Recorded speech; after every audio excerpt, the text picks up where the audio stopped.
Hello learners, welcome back to learn English by Tabassum and this is Tabassum here. आज की video है 10th NIS के students के लिए, क्योंकि यहाँ पर हम डिस्कस करने वाले हैं इंग्लिश का section B which name is writing section. So total writing sections आप लोग से 25 मार्क्स का पूछा जाता है। सो एग्जाम में किस किस टाइप के क्वेश्चंस इसमें आते हैं with answers and with explanation, यहाँ पर मैं आपके साथ डिस्कस करने वाली हूँ। लास्ट में कुछ क्वेश्चंस भी दूंगी आप लोग के प्रैक्टिस के लिए with answers. So make sure इस वीडियो को लास्ट तक देखिए, स्किप बिल्कुल ना करें। एंड हाँ, अगर आपको एनआईएस का इंग्लिश का पूरा सिलेबस कंप्लीट करना है या फिर स्पीकिंग रिलेटेड वीडियोस चाहिए तो मेरे इस चैनल से जुड़े रहें। करना क्या है, आपको सिंपली सब्सक्राइब करना है बेल आइकन को प्रेस करके, ताकि आपके पास सारी ही वीडियोस इजीली पहुंचती रहे। एंड हाँ, don't forget to like and share this video also. English के 10th के या फिर 12th के जितने भी चैप्टर्स हैं वो भी मैं एक्सप्लेन कर रही हूँ, साथ ही उनके chapter wise important question answers. तो चैप्टर्स के एक्सप्लेनेशन का और इंपॉर्टेंट क्वेश्चन आंसर्स की सभी वीडियोस की प्लेलिस्ट का लिंक मैं आपको नीचे डिस्क्रिप्शन बॉक्स में दे दूँगी, वहाँ से आप अपने चैप्टर्स भी क्लियर कर सकते हैं। एंड इंग्लिश के एग्जाम की तैयारी विदाउट कोचिंग सेंटर आप किस तरीके से करें, कैसे अच्छा स्कोर करें, तो उस टॉपिक पर जो मैंने वीडियो बनाई थी वो भी डिस्क्रिप्शन बॉक्स में मेंशन है। तो जितनी भी इंपॉर्टेंट वीडियोस हैं उनको भी देख लेना, ताकि आपकी हेल्प हो जाए और आप इंग्लिश में अच्छा स्कोर कर पाएँ। अगर आपके पास अदर सब्जेक्ट्स हैं तो आप मेरे दूसरे चैनल को विजिट कर सकते हो, जिसका नाम है पाई स्टडी सर्कल, जहाँ पर आपको सारी लेटेस्ट अपडेट्स और हर एक सब्जेक्ट की detail explanation with important question answers करवाई जाती हैं। तो पाई स्टडी सर्कल चैनल का लिंक है डिस्क्रिप्शन बॉक्स में, और पाई स्टडी सर्कल चैनल का ऐप भी है, जहाँ पर आपको सॉल्व असाइनमेंट, सॉल्व प्रैक्टिकल सारी चीज़ें मिल जाती हैं। तो इनको भी आप ज़रूर से ज्वाइन कर लेना, और टेलीग्राम का लिंक भी मिल जाएगा, जहाँ से आपको ये PDF आसानी से मिल जाएगी। इसके अलावा अदर सब्जेक्ट के इंपॉर्टेंट क्वेश्चन आंसर्स की PDF भी। तो डिस्क्रिप्शन बॉक्स को चेक ज़रूर कर लिया करो, क्योंकि काफ़ी इंपॉर्टेंट चीज़ें वहाँ पर मेंशन है। सबसे पहले मैं आपको बता देती हूँ बच्चों, सेक्शन बी जो है विच नेम इज़ राइटिंग सेक्शन। तो राइटिंग सेक्शन जो है आप लोग का वो टोटल 25 मार्क्स का पूछा जाता है। इससे पहले आता है आपका रीडिंग सेक्शन, जिसमें 2 आपके अनसीन पैसेजेस पूछे जाते हैं। तो उस टॉपिक से लेकर रिलेटेड वीडियो में जल्दी ही आपके लिए लेकर के आऊँगी। अभी सेक्शन बी पर फोकस कर लेते हैं, which is your writing section. Total 25 marks का है। सबसे पहले जो इसमें आपसे क्वेश्चन पूछा जाता है ये है टेलीफोन कॉन्वर्सेशन का। टेलीफोन कॉन्वर्सेशन का जो क्वेश्चन है वो 4 मार्क्स का आपसे पूछा जाता है। इसमें आपको टेलीफोन कॉन्वर्सेशन दी जाती है एक, और उसके बेस्ड उसको पढ़ के उसके बेस पर आपको क्या करना होता है, एक मैसेज लिखना होता है, ठीक है, जो कि 4 मार्क्स का होगा। देन सेकंड क्वेश्चन आप लोगों को दिया जाता है एक रिपोर्ट राइटिंग का, जो कि 7 मार्क्स का होता है। उसके बाद नेक्स्ट क्वेश्चन आप लोगों को दिया जाता है लेटर राइटिंग का, जो अगेन आपका 7 मार्क्स का होता है। लास्टली आपको इस सेक्शन में एक क्वेश्चन दिया जाता है विच इज़ पैराग्राफ राइटिंग, जिसको हम देखेंगे इसी वीडियो में। ये भी आपका 7 मार्क्स का होगा, ठीक है। इसमें रिपोर्ट बनाने को आपको दी जाती है। Now let's see section writing section sample. पहला क्वेश्चन देख लेते हैं जो यहाँ पर आपको दिया हुआ है बच्चों। जो पहला क्वेश्चन दिया जाता है वो इसी तरीके से दिया जाता है, read the telephone conversation given below. यानी नीचे एक टेलीफोन कॉन्वर्सेशन आप लोग को दी गई है, उस टेलीफोन कॉन्वर्सेशन को पढ़ने के बाद आपको एक मैसेज लिखने को कहा जाएगा, ठीक है। सो एग्जाम में ना आपको इस तरीके से कुछ दिया जाएगा, पूरी टेलीफोन कॉन्वर्सेशन। अगर सिंपली इंग्लिश आपको पढ़नी आती है तो उसको पढ़ के आप समझ सकते हो कि ये जो टेलीफोन कॉन्वर्सेशन है, यानी 2 लोगों की जो बातचीत है, किसी ने फ़ोन किया, दूसरे ने फ़ोन उठाया, तो उन दोनों ने क्या बातचीत की वो यहाँ पर आपको दी जाएगी, और इसके बेस पर आपको एक मैसेज लिखने को कहा जाएगा। पढ़ लेते हैं चलो इसको। अब मान लो यहाँ पर कॉलर, मतलब किसी ने कॉल किया है और बोला, could I talk to mister Bhargava, I am RN Verma from nucleus software. Caller ने कॉल करके कहा कि क्या मैं मिस्टर भार्गव से बात कर सकता हूँ, मेरा नाम है RN वर्मा और मैं न्यूक्लियस सॉफ्टवेयर से बात कर रहा हूँ। तो फ़ोन देखो किसने उठाया, फ़ोन उठाया रोहित ने। रोहित ने कहा, sorry he is out with the guests, कि सॉरी मिस्टर भार्गव तो यहाँ पर नहीं है, वो बाहर गए हुए हैं। आई एम ही सन रोहित, और मैं उनका बेटा बोल रहा हूँ, मेरा नाम है रोहित। कॉलर ने कहा, Rohit your father had to attend a meeting at Chennai, कि रोहित सुनो, तुम्हारे फादर जो हैं उनको चेन्नई में एक मीटिंग अटेंड करनी है। द मीटिंग मतलब अटेंड करनी थी, the meeting has been postponed, लेकिन अब वो मीटिंग पोस्टपोन कर दी गई है। सो प्लीज़ उनको इन्फॉर्म कर देना इस चेंजेस के बारे में, ताकि वो अपनी फ़्लाइट कैंसिल करें। रोहित ने बोला, I will do the needful, कि बिल्कुल मैं कर दूंगा inform mister Verma, you are Rohit. अब देखो यहाँ पर इन दोनों की टेलीफोन कॉन्वर्सेशन हो गई ख़त्म। अब क्वेश्चन आपसे कहा गया है कि सपोज करो यू आर रोहित, आप रोहित हो, है ना, and you will not be at home when your father returns. जब आपको ये मैसेज अपने फादर को पहुंचाना है उस टाइम पर आप घर पर नहीं होगे। So write a brief message to be left on his table. तो आपको एक छोटा सा मैसेज लिखना है, ब्रीफ का मतलब छोटा सा मैसेज लिखना है और टेबल पर उसको रख देना है लिख करके, ताकि जब आप घर पर नहीं भी हो तो आपके फादर उसको पढ़ के समझ जाएं। ठीक है, 4 मार्क्स का होता है तो बहुत ज़्यादा लेंथी मैसेज आपको लिखना नहीं होता। Firstly let's see the format of the message. तो सबसे पहले आप जब यहाँ से शुरू करेंगे अपना आंसर एग्जाम में लिखना, इसी तरीके से कोई भी टेलीफोन कॉन्वर्सेशन एग्जाम में आपको दी जा सकती है। मैसेज की हेडिंग आपने डाली, उसके बाद आपको यहाँ पर लेफ्ट हैंड साइड पर लिखना है डेट। डेट का फॉर्मेट कुछ इस तरीके से होगा, जो भी आप डेट मेंशन करोगे 16 नवंबर 2023 24 जो भी आपको डेट मेंशन करनी है। एक साइड आपको यहाँ पर टाइम मेंशन करना है, यानी 4 PM 3 PM जो भी आप टाइम यहाँ पर डालना चाहो। ठीक है, इसके बाद किसके लिए आप मैसेज लिख रहे हो, फादर के लिए लिख रहे हो ना ये मैसेज, तो रेस्पेक्टेड फादर। अब उसके बाद यहाँ पर कंटेंट आप लोगों का आ जाता है, आपको उनको क्या इन्फॉर्म करना है, क्या मैसेज देना है।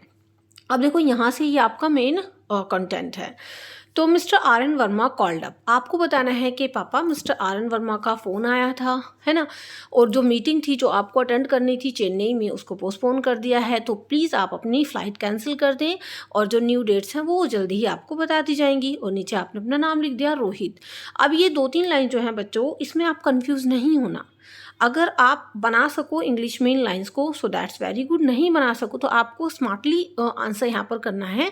आपको सिंपली क्या करना है, यहाँ पर आप देखिए जो इन्फॉर्मेशन कॉलर ने रोहित को दी थी वो यहाँ पर दी थी, यहाँ पर है ना, सेकंड वाली लाइन में। मतलब पहली में तो उन्होंने बताया अपना इंट्रोडक्शन वगैरह दिया था ऊपर तो कि मैं ये हूँ, मैं वहाँ से बात कर रहा हूँ। दूसरी जो कॉलर ने बात की थी वो ये की थी कि आपके जो फादर को मीटिंग अटेंड करनी थी उसको पोस्टपोन कर दिया गया। तो आप थोड़ा सा स्मार्टली अगर आप आंसर नहीं बना पा रहे हो तो यहाँ से आप आइडिया ले सकते हो इस लाइन से, क्योंकि यही इन्फॉर्मेशन वो थी जो उन्होंने आपको दी थी और यही इन्फॉर्मेशन वो है जो आपको अपने फादर को देनी है। सो आई होप आपको ये समझ में आ गया होगा। आपको ज़्यादा से ज़्यादा इसी तरीके की टेलीफोन कॉन्वर्सेशन की प्रैक्टिस करनी है। प्रीवियस ईयर क्वेश्चन पेपर उठाइए, वहाँ से प्रैक्टिस करिए, जितना प्रैक्टिस करोगे उतना ही आप इसको इजीली अटेम्प्ट कर पाओगे। ज़्यादा टफ नहीं होती, 4 नंबर आपको मिल जाते हैं, 4 में से 3 नंबर आप इजीली ले जाते हो। कुछ कुछ बच्चे 4 में से 4 नंबर भी ले करके आ जाते हैं। सो प्रीवियस ईयर अगर आपके पास नहीं है क्वेश्चन पेपर तो PSC पाई स्टडी सर्कल ऐप को डाउनलोड कर लो, वहाँ पर सारे ही जो है सब्जेक्ट्स के प्रीवियस ईयर क्वेश्चन पेपर आपको मिल जाते हैं और कुछ के सॉल्यूशन भी आपको वहाँ पर मिल जाते हैं। सो मोर प्रैक्टिस करना। चलिए नेक्स्ट जो है अगला क्वेश्चन देख लेते हैं। नेक्स्ट क्वेश्चन है बच्चों, you had gone to a bank for getting a bank draft made in order to deposit the exam fee. आप जो है बैंक गए क्योंकि आपको बैंक ड्राफ्ट लेना था वहाँ से, ताकि आप अपनी एग्ज़ाम फ़ी सबमिट कर पाओ। It was a busy day at all the counters. तो बैंक में जितने भी काउंटर्स थे वहाँ काफ़ी बिजी थे। सडनली 3 यंग रॉबर्स आए, मतलब डकैत आए, जो चोरी करने डकैती डालने आते हैं ना वो। उन्होंने बैंक में एंटर किया, बैंक एंटर की बिल्डिंग में, और उन्होंने फायरिंग स्टार्ट कर दी। There was commotion and terror all around. तो चारों तरफ अफरा तफरी और डर का माहौल बन गया। होता है ना जब बैंक में कोई डकैती डालने आ जाए तो कितना डर जाते हैं सब लोग। The robbers ransacked the cash boxes at the counter. तो रॉबर्ट्स जो थे वो मतलब कैश बॉक्स थे उनकी तरफ बढ़े, तो काउंटर्स की तरफ। दे वर अबाउट टू लीव, मतलब ले करके वो जस्ट निकलने ही वाले थे उन कैश बॉक्सेस को। जब वो निकलने वाले थे, when 2 young men appeared from nowhere and caught hold of them। तो अचानक से 2 नौजवान वहाँ पर आ गए और हीरो बन के उन्होंने उनको पकड़ लिया। ठीक है, this encouraged the other customers to act. और इस चीज़ ने दूसरे कस्टमर्स को भी एकदम एनकरेज किया, तो सबने मिल करके फिर उन डकैतों को पकड़ लिया। आपको क्या करना है, देखो इसी तरीके से आपको एक सिचुएशन टाइप, मतलब एक क्वेश्चन आपको दिया जाएगा। बेसिकली ये आपकी रिपोर्ट होती है, इस तरीके का 7 नंबर का क्वेश्चन होता है। सो लास्ट में आपसे कहा जाएगा right a report about this incident in about 100 words for publication in the local newspaper. Report आप क्यों लिखते हो, रिपोर्ट आप बनाते हो ताकि आप उसको एक न्यूज़पेपर में पब्लिक करवा सको। इस चीज़ को आप ध्यान मत देना, आपको जस्ट क्या करना है, आपको एक रिपोर्ट बनानी है 100 वर्ड्स की अपने वर्ड्स में। अब मान लो आपने कोई भी ऐसी घटना देखी, आपसे बोला गया भाई चलो उस बारे में आप रिपोर्ट बना दो, उस इंसिडेंट के बारे में 100 वर्ड्स में। तो आप देख सकते हैं 100 वर्ड्स लगभग इतने होते हैं। ठीक है, कहाँ गए हम, हाँ जी हाँ। तो 100 वर्ड्स लगभग इतने होते हैं। फॉर्मेट सिंपल है इसका, कुछ नहीं करना। फर्स्टली आपको प्लेस लिखना है न्यू दिल्ली। ठीक है, उसके बाद आपको सेकेंड लाइन में डेट मेंशन करनी है, जो भी डेट होगी वो। उसके बाद आपको रिपोर्ट राइटिंग शुरू करनी है। अब देखो सिंपली अगर आपको इंग्लिश आती है, छोटे छोटे सेंटेंस लेकर के आप इसको बनाना शुरू करेंगे कि भाई I had gone to the local branch of original bank of commerce yesterday, कि मैं जो है जो लोकल ब्रांच थी ओरिएंटल बैंक की वहाँ पर गया था कल, है ना, ताकि मैं एक बैंक ड्राफ्ट बनवा सकूँ। तो आप यहाँ से कुछ आइडिया पता यहाँ से ले लेना अपने क्वेश्चन में से, अगर आप ना बना पाओ तो अपनी रिपोर्ट को, कि भाई मैं वहाँ गया था। आप देखो सब्जेक्ट आप हो इसमें, तो आप अपने लिए ही तो लिखोगे नहीं, आप लिखोगे आई, ठीक है, आई वेंट टू बैंक, है ना, आई सॉ देयर, मैंने वहाँ पर ये देखा वो देखा। तो आप इस तरीके से इस रिपोर्ट को लिखना शुरू करना। आप देख सकते हो कि भाई जैसे जैसे आप बनाओगे इजीली आप इसको कर पाओगे। तो ऐसे ही आपको रिपोर्ट राइटिंग की भी प्रैक्टिस करनी है, ये आपका एक क्वेश्चन पूछा जाता है, ठीक है। चाहे आप अप्रैल सेशन में अपीयर होने वाले हों या फिर आपको अक्टूबर में एग्जाम देने हों, दोनों ही सेशन के बच्चों के लिए वीडियो काफ़ी यूजफुल है। नेक्स्ट क्वेश्चन बच्चों आपकी आती है एक लेटर लिखने को, और 90% जो आप लोग का लेटर आता है वो फॉर्मल लेटर आता है ज़्यादातर, है ना, और लेटर में भी जो ज़्यादा इंपॉर्टेंट होता है वो आपका लेटर टू एडिटर होता है, ठीक है। तो क्वेश्चन डायरेक्टली आपको यही दिया गया है, write a letter to the editor of a local newspaper to convey your concern over the increasing level of water pollution in your area. आपको एक एडिटर को लेटर लिखना है, लोकल न्यूज़पेपर के एडिटर को, और आपको अपनी चिंता व्यक्त करनी है कि भी आपके एरिए में जो पानी प्रदूषण का जो एक लेवल है, जल प्रदूषण का जो लेवल है वो बढ़ता जा रहा है, मतलब गंदा पानी आता है, पॉल्यूटेड वाटर आता है। अब देखो आप लोग के एनआईएस वाले बच्चों के लिए काफ़ी बेनिफिशियल चीज़ यहाँ पर दे दी जाती है, आपको कुछ पॉइंट्स दे दिए जाते हैं कि इन पॉइंट्स को आप ऐड कर सकते हो, आप यूज़ कर सकते हो अपने लेटर में, है ना। अगर आपको एकदम से समझ में नहीं आ रहा है कि भी क्या लिखे, तो इन्होंने अपनी तरफ से आपको ये पॉइंट्स दे दिए हैं। जैसे कि क्या पॉइंट्स दिए हैं, your letter should cover the following points, आपका लेटर इन पॉइंट्स को कवर करना चाहिए। पहला पॉइंट है problem being faced by the residents due to lack of clean water. देखो जब आप लेटर लिखोगे जो टॉपिक है उसके अकॉर्डिंग आप यही बताओगे भी क्या क्या प्रॉब्लम वहाँ के लोगों को फेस करनी पड़ रही हैं, क्योंकि पानी गंदा आता है, कम रहता है। इसके अलावा ways and means to improve the situation short term and long term, आप बता सकते हो कि आप इस सिचुएशन को कैसे इम्प्रूव किया जा सकता है, शॉर्ट टर्म के लिए या लॉन्ग टर्म के लिए। इसके अलावा proposed action of the local residents of immediate solution, कि आप जो है सोच रहे हो कि लोकल लोगों के लिए तुरंत ही एक्शन लिया जाए। और नीचे आपका नेम दे दिया गया है, यू आर श्रेया या नरेन, तो आप यहाँ पर अकॉर्डिंग टू यू कोई भी नाम एक लिख दोगे। अगर नेम आपको ये क्वेश्चन में गिवन है तो आपको इन्हीं में से एक नाम लिखना है, ठीक है। अगर नहीं है गिवन सो दैट आप कोई भी नाम यहाँ पर लिख सकते हो। आप देखो जब आप इसका आंसर लिखते हो लेटर टू एडिटर में, तो फॉर्मेट क्या होता है, firstly you have to mention your address, तो यहाँ पर आपको अपना एड्रेस लिखना है 2 से 3 लाइन में। अगर क्वेश्चन के अंदर आपको कि भाई योर श्रेया नरेन इसके आगे आपको कोई एड्रेस भी दिया हुआ है, तो आप एड्रेस वही लिखोगे जो क्वेश्चन में गिवन है। इन केस क्वेश्चन में गिवन नहीं है, जैसे कि यहाँ पर क्वेश्चन में दिया हुआ नहीं है कोई भी एड्रेस, तो आप अपनी तरफ से कोई भी एड्रेस यहाँ पर मेंशन कर सकते हो, ठीक है। देन उसके बाद जो है एक लाइन आपको यहाँ पर छोड़नी है और एक लाइन छोड़ के आप यहाँ पर डेट मेंशन करोगे। डेट का फॉर्मेट ऐसे ही होगा 14 जुलाई, 15 जुलाई, है ना, 2 नवंबर, जो भी आप डेट लिखो इस तरीके से लिखना, फिर उसके सामने आप जो है यहाँ पर ईयर मेंशन कर देना। उसके बाद आपको अगेन एक और लाइन यहाँ पर छोड़नी है यहाँ पर, और फिर आपको एड्रेस लिखना है रिसीवर का। रिसीवर का मतलब कौन है, जो आपके लेटर को रिसीव करेगा। तो क्वेश्चन में आपसे कहा गया था कि आपको लेटर टू एडिटर लिखना है, तो एडिटर का एड्रेस आप यहाँ पर मेंशन कर दोगे। द एडिटर न्यूज़पेपर का नाम जैसे कि द हिंदुस्तान टाइम्स, उसके बाद एड्रेस न्यू दिल्ली, ठीक है। तो ये जो फॉर्मेट है वो कुछ इस तरीके से होता है। जब आप लेटर टू एडिटर लिखते हो तो यहाँ पर आप सबसे पहले लिखते हो सेंडर एड्रेस। सेंडर एड्रेस का मतलब आप सेंड करने वाले हो तो आपका एड्रेस आ जाएगा। उसके बाद यहाँ पर डेट, उसके बाद यहाँ पर आपका रिसीवर एड्रेस, रिसीव कौन कर रहा है, एडिटर कर रहा है, ठीक है। आई होप समझ में आ गया होगा। उसके बाद जो अगला पॉइंट होता है वो होता है सब्जेक्ट। सब्जेक्ट क्या था आपका, increase level of water pollution. देखो यहाँ पर था ना increasing level of water pollution, तो ये आपका सब्जेक्ट था। उसके बाद डियर सर, तो यहाँ पर आपका फिर कंटेंट आ जाएगा पूरे लेटर का। ये मैंने आपको फॉर्मेट समझा रही हूँ पूरा, तो कंटेंट आपका यहाँ पर आ जाएगा यहाँ से यहाँ तक। चलिए, तो आपका जो लेटर था वो इन पॉइंट्स को कवर करना चाहिए, ये ऊपर ही आपको बता दिया गया है। Dear sir, through the column of your esteemed daily, I want to highlight my concern over the increasing level of water pollution in our area. कि डियर सर, आपके फेमस न्यूज़पेपर की कॉलम के थ्रू मैं अपनी चिंता highlight करना चाहता हूँ कि भी हमारे एरिया में वाटर पोल्यूशन कितना बढ़ रहा है ना. Pollution has become a modern made problem यानी मेन मैड प्रॉब्लम का मतलब क्या है कि ये तो इंसानों ने खुद ही इस प्रॉब्लम को क्रिएट किया है. तो आगे इस तरीके से आप पूरा लेटर ये जो है अपना कवर करोगे. अगर आप लिख पाओ तो that's very good. Simple sentence use करके आप अपने इस लेटर को कंप्लीट कर सकते हैं. ज़्यादा लॉन्ग सेंटेंस लिखोगे तो उसमें मिस्टेक के चांसेस ज़्यादा होते हैं. अगर सेंटेंस आपके क्लियर नहीं है तो डिस्क्रिप्शन बॉक्स में मैं प्लेलिस्ट का लिंक आपको दे दूँगी. वहाँ पर टाइम है अगर आपके पास तो रूल्स के साथ अपने सेंटेंस ज़रूर क्लियर कर लेना. तो जब आपका लेटर फिनिश होगा बच्चों तो लास्टली यहाँ पर आपको थैंकिंग यू लिखना है, योर फेथफुली लिखना है, श्रेया नरन जो भी आपका नाम होगा. चलिए नेक्स्ट क्वेश्चन है. नेक्स्ट क्वेश्चन आपको बच्चों गिवन बिलो आर 3 सिचुएशन. तो ये भी आपको इसी तरीके से 7 नंबर का क्वेश्चन दिया जाता है. नीचे आपको 3 सिचुएशन दी हुई हैं. आपको उन तीनों में से किसी एक सिचुएशन को चूज़ करना है और उस पर 100 वर्ड्स का पैराग्राफ लिखना है. जैसे कि ए में आप देख सकते हो you have shifted to a new locality.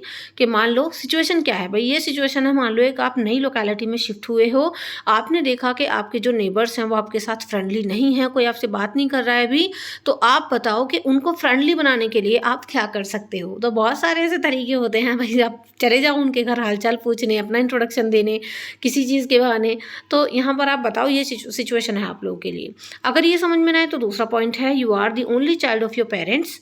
आप अपने माता पिता के अकेले बच्चे हो. तो आप प्लीजर्स यानी क्या खुशियाँ या फिर क्या पेन या फिर क्या दुख आप फेस करते हो इकलौता होने के नाते, है ना. बहुत से लोगों को मज़ा आता है भाई हम इकलौते हैं, कोई है नहीं परेशान करने वाला. लेकिन बहुत से लोगों को दुख होता है कि काश हमारे साथ हमारा कोई भाई बहन होता. तो आप जो भी अगर आप प्लेजर फील करते हो या पेन फील करते हो या दोनों ही फील करते हो तो आप बता सकते हो. ये सिचुएशन है. नेक्स्ट क्वेश्चन है you visited an old age home. कि आप किसी ओल्ड एज होम गए तो एक पैराग्राफ लिखो कि आपने ओल्ड पेरेंट्स पर्सन जो है वहाँ पर उनकी पूरे दिन किस तरीके से केयर की. तो ये तीनों सिचुएशन में से जो आपको बेस्ट लगे ऐसे ही मतलब कुछ सिचुएशंस आपको दी जाएंगी, उनके ऊपर आपको 100 वर्ड्स का पैराग्राफ लिखना है. सिचुएशन ए का आंसर यहाँ पर है, बी का आंसर यहाँ पर है और सी का आंसर यहाँ पर है. 100 वर्ड्स में लगभग इतने ही वर्ड्स आप लोग के आते हैं. तो ये 4 क्वेश्चन बच्चों आपके सेक्शन बी में पूछे जाते हैं which is your writing section, जहाँ पर आपकी राइटिंग की स्किल्स देखी जाती है कि आपको कितना अच्छे से लिखना आता है. कोशिश करिए सिंपल इंग्लिश में आप इनको बनाएं. ज़्यादा लॉन्ग सेंटेंस यूज़ करोगे तो उसमें आपकी मिस्टेक के चांसेस ज़्यादा रहते हैं. सेंटेंस क्लियर कर लेना, link in the description box. तो ये मैंने आपको सारे डिस्कस कर लिए हैं. आई होप आपको वीडियो पसंद आई होगी और अभी वीडियो को छोड़ना नहीं है. जैसे कि मैंने स्टार्टिंग में आप लोग को बोला था दैट मैं आपको कुछ क्वेश्चंस देने वाली हूँ प्रैक्टिस के लिए विद आंसर्स. तो उनको देख लेना, उनकी आप खुद से भी प्रैक्टिस करना और पढ़ के देखना एक बार इन सभी को और उन सभी को भी. पीडीएफ का जो है आपको टेलीग्राम पर मिल जाएगी ये पूरी पीडीएफ, जिसका लिंक है डिस्क्रिप्शन बॉक्स में. टेलीग्राम को ज्वाइन कर लो, वहाँ पर ये पीडीएफ मिल जाएगी. तो देखो क्वेश्चंस और प्रैक्टिस है आप लोगों के लिए. इनको आप ज़्यादा से ज़्यादा प्रैक्टिस करना और कमेंट सेक्शन में मुझे बताना है कि ये वीडियो आपके लिए कितनी हेल्पफुल रही है. अगर रही है तो एक छोटा सा स्माइल मेरे लिए छोड़ के ज़रूर से जाना, मैं समझ जाऊंगी. और लाइक ज़रूर कर देना और चैनल को सब्सक्राइब कर लो. तो पहला जो क्वेश्चन है आप लोगों का बच्चों ये रहा. इसमें टेलीफोन कॉन्वर्सेशन है और ये मैसेज है. अब आप बोलोगे मैसेज यहाँ पर बॉक्स में क्यों है, सो इसकी टेंशन आप मत देना. बॉक्स में भी रख सकते हो, नहीं भी रखोगे तो आपको मार्क्स यहाँ पर नहीं कटेंगे. ठीक है. चलिए इसके बाद जो है नेक्स्ट क्वेश्चन जो है आप लोगों का ये रहा. इसमें आपको रिपोर्ट लिखनी है. इसके बाद नेक्स्ट क्वेश्चन आपका ये रहा. इसमें आपको लेटर लिखना है, लेकिन यहाँ पर म्यूनिसिपल कमिश्नर को लेटर लिखना है. चलिए लास्ट आपको जो है ये रही सिचुएशन दी हुई हैं. 3 सिचुएशन हैं. आपको इनमें से किसी एक मतलब प्रैक्टिस तो सभी की करना ताकि आपको अच्छे से आ जाए. सो चलिए आई होप आपको वीडियो पसंद आई होगी. Don't forget to like share and subscribe my channel. चलिए see you in the next video. बाकी पाई स्टडी सर्कल चैनल पर सारी चीज़ें आपको मिल जाएंगी. डिस्क्रिप्शन बॉक्स में जितनी भी चीज़ें हैं आप लोग के लिए काफ़ी यूजफुल हैं, बेनिफिशियल हैं. तो एक बार ज़रूर से चेकआउट कर लेना और इनकी ज़्यादा से ज़्यादा प्रैक्टिस करना. So see you in the next video. Till then be a learner and learn English. Thank you and good bye.